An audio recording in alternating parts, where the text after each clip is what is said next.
Olá, queridos amigos, estamos de volta para mais um estudo à luz do Evangelho com o livro Ceifa de Luz.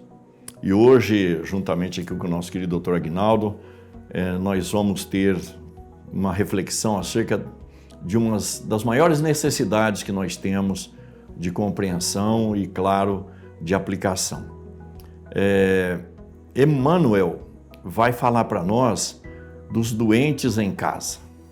O que significa isso? Nós vivemos num mundo de expiação e provas. Consequentemente, todos nós somos espíritos endividados, ainda ignorantes, portadores de muitos desequilíbrios. Por isso, somos considerados doentes. Mas Emmanuel fundamenta a lição numa orientação que Paulo dá aos Colossenses, no capítulo 3, versículo 15. Que a paz de Deus alcance os nossos corações, porque fomos chamados para o corpo físico. Então, nós somos chamados pela lei natural para habitar um corpo físico, e nós sabemos que o espírito precisa da encarnação para atingir a perfeição. E isso nos remete à ideia muito clara, objetiva, de que nós vamos conviver com seres imperfeitos tanto quanto nós outros. E daí a necessidade que nós temos de corrigir as nossas posições em relação ao outro, que são sempre a figura do próximo, né?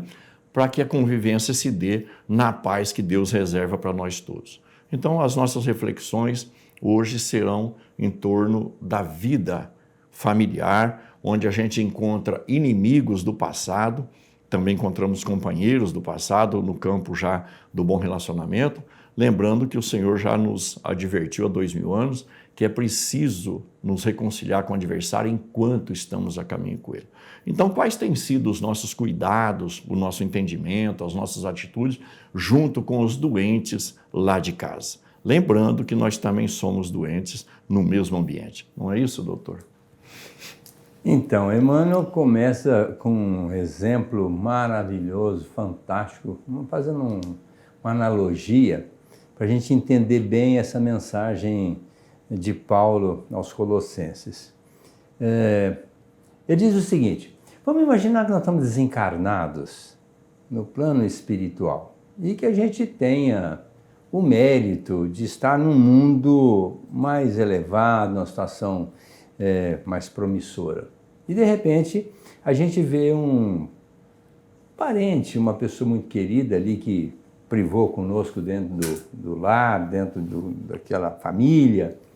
Como é que nós iríamos nos portar? Nós iríamos ficar nesse mundo lá, indiferentes a essa situação daquela criatura que não se ouve muito bem e está numa situação muito difícil? Ou nós iríamos descer desse mundo, nivelar com aquela criatura para auxiliá-la? E ele vai dizer, lógico, com essa condição de espírito mais sublimado, ele vai entender que tem que sair de lá para vir ajudar. Aí ele disse assim, bom, se isso é feito no mundo espiritual, saindo de uma condição promissora para uma situação mais complicada para ajudar, por que a gente não faz isso aqui dentro de casa? Porque as criaturas são as mesmas. As reencarnadas estão aqui conosco, se nós estivermos também reencarnados. Se desencarnarmos, estaremos do lado de lá. Se do lado de lá nós fazemos isso, descemos do pedestal para ajudar a pessoa, por que aqui dentro da nossa casa, da nossa família, nós não fazemos o mesmo? Logicamente que aqui a gente tem também uma visão um pouco mais estreita, pelo esquecimento. A gente às vezes não valoriza muito as criaturas e quando a gente vai analisar essa questão, nós vamos entender que a nossa responsabilidade não é só com aquela criatura difícil que está dentro de casa, na condição de um filho, de uma mãe, de um pai, de um irmão, de um companheiro conjugal. Não, porque, a bem da verdade, segundo Jesus, nós somos irmãos em caminhada, nós pertencemos a uma família universal.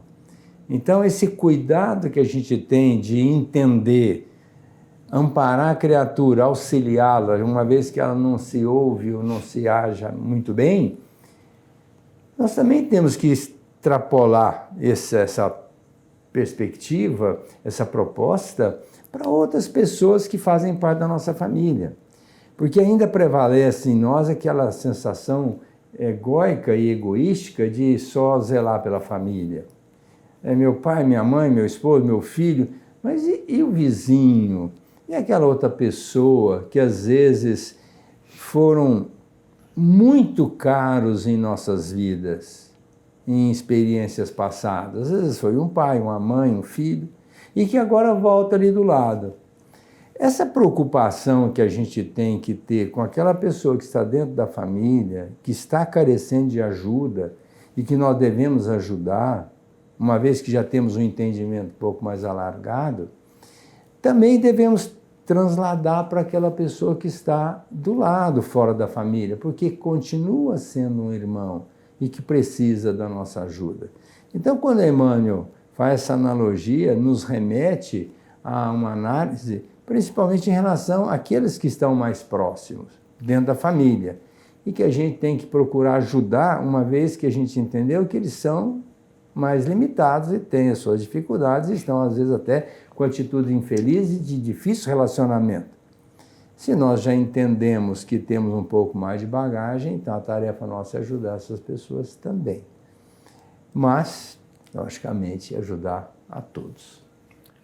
Se o Senhor Jesus nos convoca ao entendimento de que é preciso amar os inimigos, né, aqueles que nos perseguem e caluniam, imaginemos então com quanto amor a gente não deve tratar aqueles que não são inimigos, embora sejam problemas em nossa existência. Esse raciocínio nos é apontado também por Emmanuel, não necessariamente nessa lição. Mas Emmanuel vai nos chamar a atenção nessa lição, né, do Ceifo de Luz, que é a questão de nós pedimos para que essas pessoas estivessem em nossas vidas. No nosso planejamento reencarnatório, nós solicitamos determinadas pedidas, determinadas pessoas em nossas vidas. Mas aí a gente pode pensar, e Kardec pensou nisso, né, a gente pode pensar, mas será que eu pedi tantas dificuldades assim, tantos relacionamentos complicados? Kardec faz um questionamento quando se estuda o planejamento reencarnatório no Livro dos Espíritos, está lá a partir da questão 258 e, em especial, a questão 266, se há lógica em acreditarmos que nós pedimos uma vida difícil aqui na Terra. Não parece muito lógico que nós possamos ter pedido uma vida tão difícil aqui na Terra. Propõe Kardec aos benfeitores e eles disseram que a gente, quando está no mundo espiritual, a gente não pensa com os costumes que nós temos aqui no mundo carnal. No mundo espiritual se dilata o entendimento do espírito, a consciência se amplia, nós temos consciência, portanto, daquilo que nós estamos vivendo em função do passado e mais, nós sabemos o que nos falta para sermos mais felizes e é exatamente a corrigenda dos laços que nós não construímos, laços que nós destruímos, e aí então a gente pede determinadas circunstâncias aqui na Terra que é justamente para progredir mais rápido, a ponto, muitas vezes, dos benfeitores espirituais até brecarem os nossos anseios, porque sabem que nós não temos competência para aquele tamanho de carga que nós estamos pedindo. Então, no geral, aqui na Terra, nós estamos vivendo situações com pessoas que nós temos plena capacidade de corrigenda, de modificação dos nossos jeitos de ser, para estabelecer um campo de paz.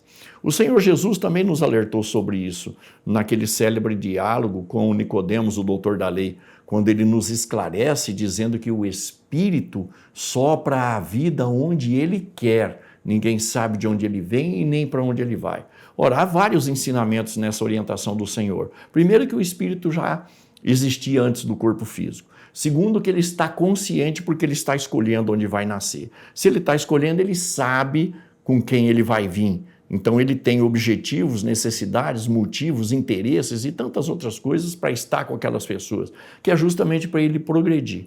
Então, mais do que tudo, a gente não pode nunca falar, eu não pedi para nascer. A gente implorou, como ouvi uma certa oportunidade, nosso querido doutor Aguinaldo falar. Nós não pedimos para nascer, nós imploramos com determinadas pessoas, porque elas serão o alívio para a nossa consciência mais à frente. E enquanto a gente não compreender isso, enquanto a gente não entender que as pessoas que estão conosco são as pessoas necessárias para a nossa evolução, nós não vamos ser felizes.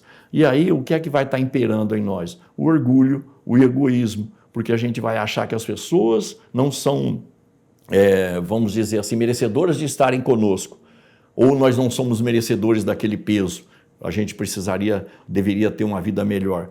Não, nós estamos com as pessoas certas, no lugar certo, do jeito certo, para fazer o que é certo. E enquanto a gente não se compenetrar desse tipo de raciocínio, ter essa consciência, nós ainda vamos voltar muitas vezes conforme propõe Jesus, né?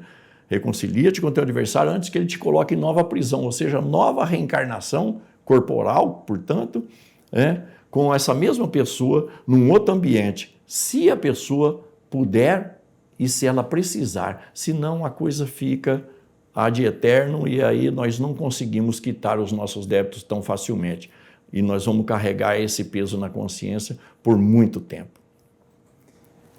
Olha, eu fico muito preocupado em falar sobre esse tema, porque realmente não é fácil a gente administrar relacionamento. É muito difícil, é fácil falar, mas no dia a dia, às vezes a gente encontra desafios que talvez a gente até tenha condição de suplantar, mas talvez nos falte motivação, conhecimento, um embasamento maior e a gente acaba arrumando uma desculpa. Eu não sou obrigado a aguentar essa criatura, né? E acaba falindo, perdendo a oportunidade. Mas vai chegar uma hora que nós vamos começar a entender que quando a gente quer, a gente arruma um jeito. Quando não quer, arruma uma desculpa. Porque se Deus colocou a criatura na nossa vida, qual seja a sua posição, às vezes até fora da família, mas que venha conviver conosco, é porque nós temos que relacionar com essa pessoa. E aí vem, no capítulo 11 do Evangelho segundo o Espiritismo, a gente vai ver o amor ao próximo, né? Então a gente tem que amar o próximo é que está próximo, na condição familiar ou não. Então é fundamental que a gente entenda que a gente tem que tentar superar isso. Mas eu sempre procuro enfatizar a importância do entendimento, porque aquilo que a gente conhece fica mais fácil para a gente realizar. Aquilo que a gente não conhece fica muito difícil. Outro dia eu fui tomar um café numa lanchonete e uma moça chegou para mim e falou: Aguinaldo, que bom que você veio aqui, eu quero fazer uma pergunta. Eu falei: que bom, então faça, aproveita o momento. Ela disse: o que a gente faz com a mala sem alça? Eu disse assim: o que você quer dizer com isso? Minha cunhada. Aguinaldo, pensa numa mala sem alça. O que eu faço com ela? Eu disse assim: olha, é melhor você colocar a alça nela para você poder carregá-la com mais facilidade. Porque você vai ter que viajar com ela longamente. Se não viajar o suficiente nessa existência, você vai ter outra existência para você viajar com ela. E essa mala, se tiver com alça, fica mais fácil. Então, ela me perguntou assim: mas como é que a gente faz para colocar a alça na mala? Eu falei assim: pois então. Aí que é importante você entender que ela é sua irmã, é filha de Deus, que Deus colocou na sua trajetória para você se afinizar na lei do amor. Então, mulher gosta muito de batom. Vai e compra um batom e dê para ela. Ela vai dizer assim: bom, que legal que você me trouxe esse batom. Ela vai ficar desconfiada, né? Mas pela sua atitude, não pelo batom. Mas se ela gostar de outra coisa que você saiba, talvez um bolo de cenoura com chocolate, com nozes, então faça um bolo e leve para ela. Porque nós temos que ganhar essa pessoa, nós temos que trazê-la para perto de nós. E é uma renúncia de nossa parte, muitas das vezes, conviver com ela, suplantando as nossas dificuldades, principalmente porque talvez tenha sido uma pessoa com quem nós não tivemos afinidade no pretérito, e ela volta de novo para a gente afinizar na lei de amor, como disse o Navarro, na reconciliação com o adversário. Então, tente entender isso, fica mais fácil. Porque senão você vai dizer assim: ela não me aparenta, não é da minha família, não sou obrigado.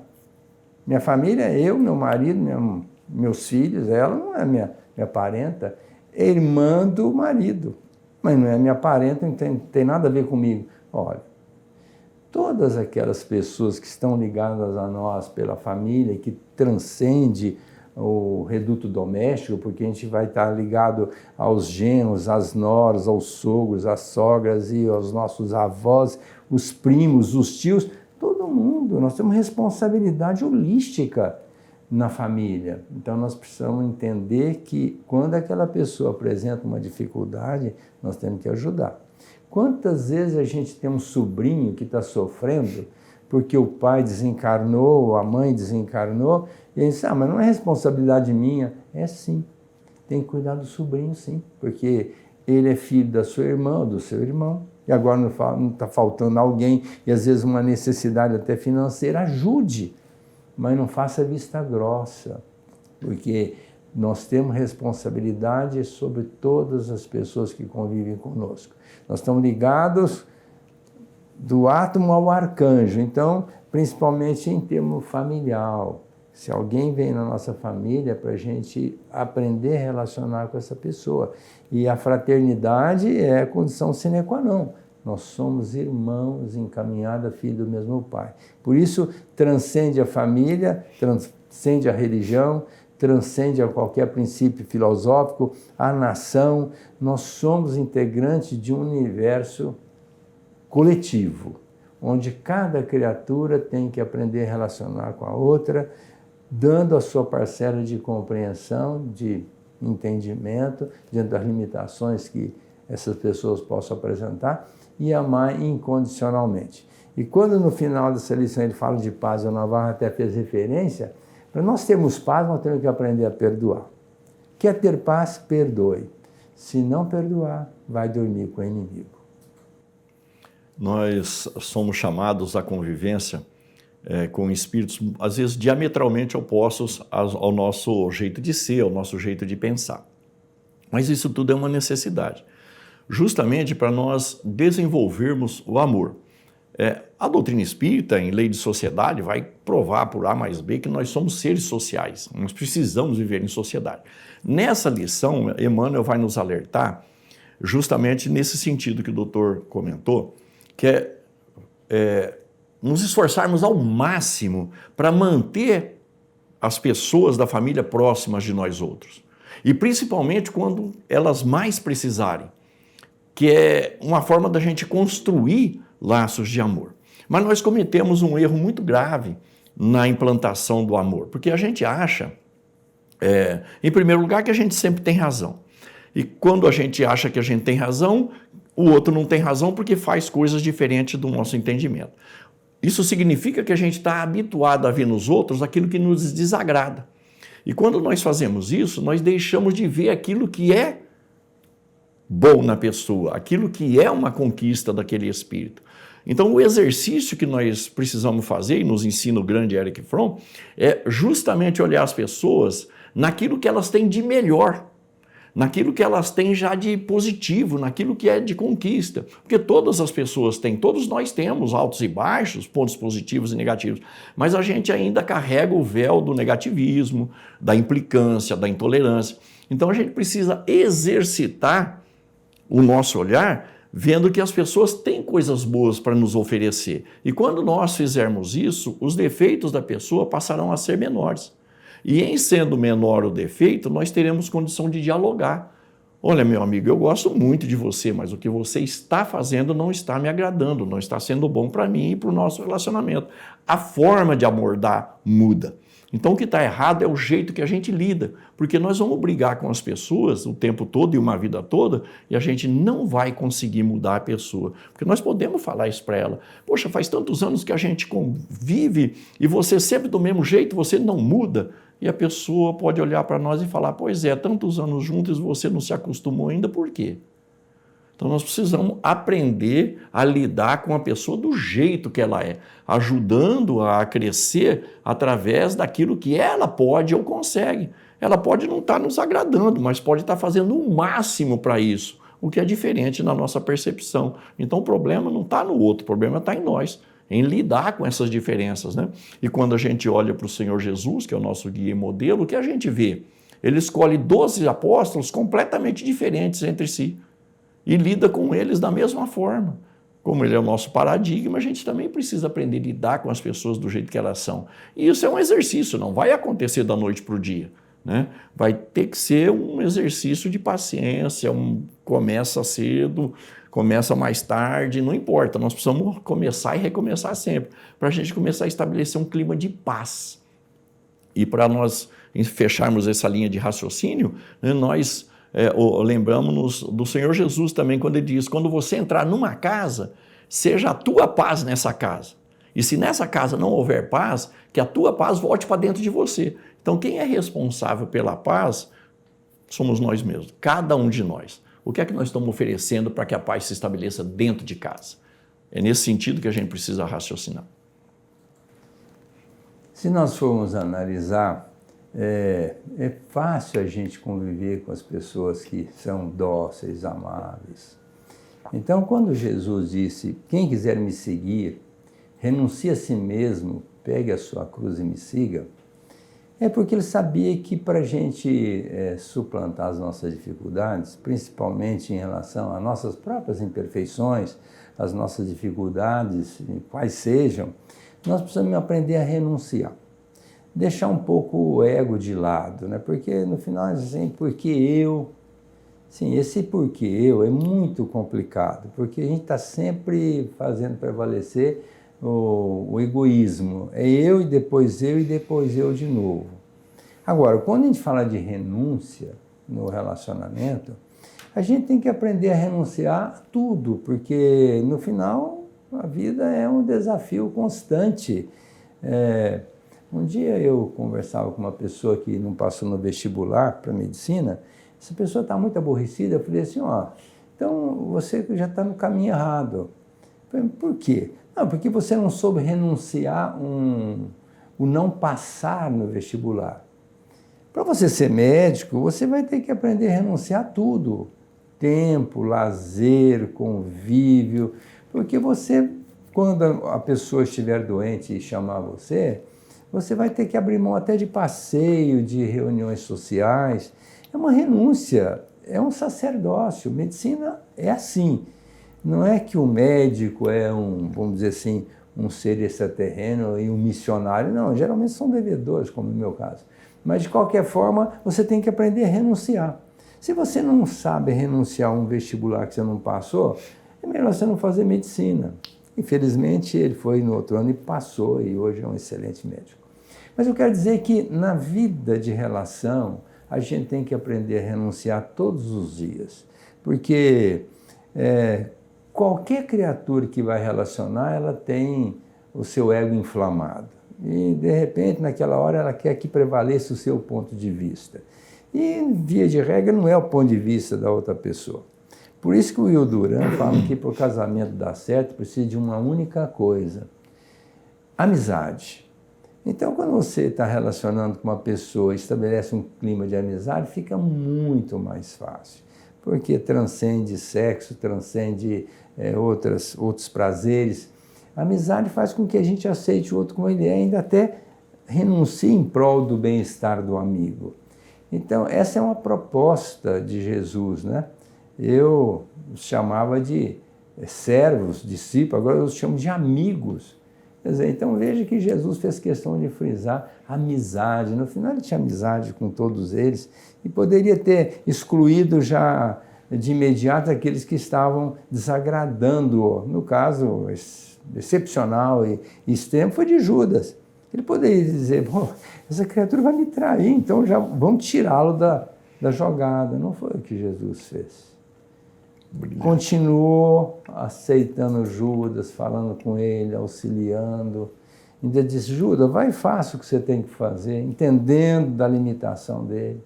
Quando Judas se suicida, na cruz ele ainda diz para o mentor amigo que foi prestar solidariedade ao Cristo, olha, Judas acaba de se matar, vai lá dar uma mão para ele. Quer dizer, Jesus estava sempre abrindo mão do seu ego, do seu personalismo, da sua potência, da sua condição espiritual extremada, em benefício das criaturas, a ponto de no final dizer: Senhor, perdoai-os, porque eles não sabem o que fazem. Então nós temos que desenvolver a nossa capacidade de perdoar, de compreender e valorizar a criatura. E por último, meus amigos, pensemos no seguinte: nós temos por hábito, muitas vezes, de dar valor justamente naquilo que a gente perde. Então, imaginemos um ente que esteja dando muito trabalho para nós outros e nós não estejamos aproveitando a lição. Imaginemos que essa oportunidade se extingua, a pessoa sendo tirada do nosso convívio ou mesmo através do desencarne. Nós perderemos a oportunidade da reencarnação. Mas mais do que isso, torcendo para que isso aconteça, nós estamos castigando aqueles com os quais ela se dá bem, com as quais ela é feliz. Então, não resta outro caminho para nós outros, senão nos reconciliarmos com os adversários, fazendo nós a nossa parte. Lembrando que muito será pedido de quem muito recebeu, e nós que conhecemos o Evangelho, e no meu caso que prego o Evangelho, preciso colocar as barbas de molho, porque todo esforço vai ser sempre mínimo, ou seja, precisamos trabalhar sempre mais para implantar o amor e a paz dentro dos nossos lares. Pensemos nisso. O nosso tempo se esgotou e nós agradecemos a companhia de todos vocês, convidando-os para a próxima semana para mais um capítulo de Ceifa de Luz. Muito obrigado a todos e muita paz.